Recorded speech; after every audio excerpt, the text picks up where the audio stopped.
My view of success, first of all, is not money, it is not a car, and it's not a house. My view of success is being viewed in my earthly shell that I am known for being excellent at what I do. Faithful to commitments, I meet deadlines, that type of thing.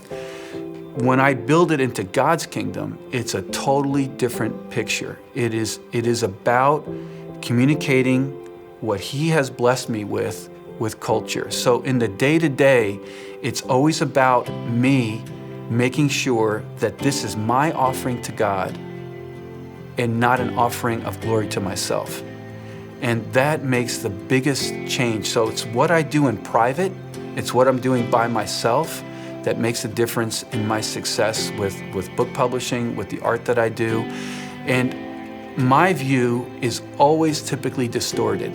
God's view has a perfection in it that is a quest of character for me, because that's what He's really trying to build in me, because He's entrusting me with influence, and that influence has a character component that I want to make sure that I'm faithful in.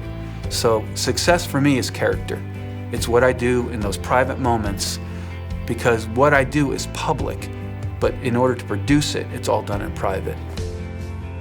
The inner struggle that we all live with is what we do in front of people and what we do with God. What I'm trying to do for my life is to make them seamless, that there's no change between what I do with God and what I do with people.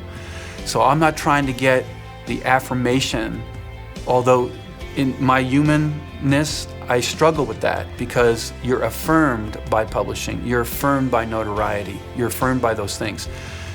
But I realize that God does not care about how well known I am.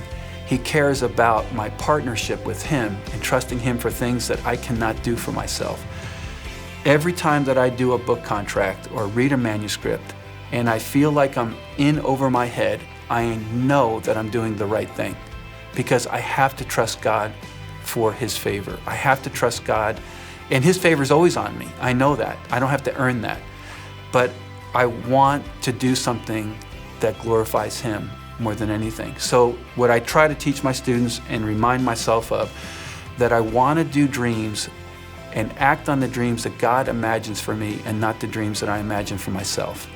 And that's what I live by. That's what I keep in my mind, that this is not about me and my dream.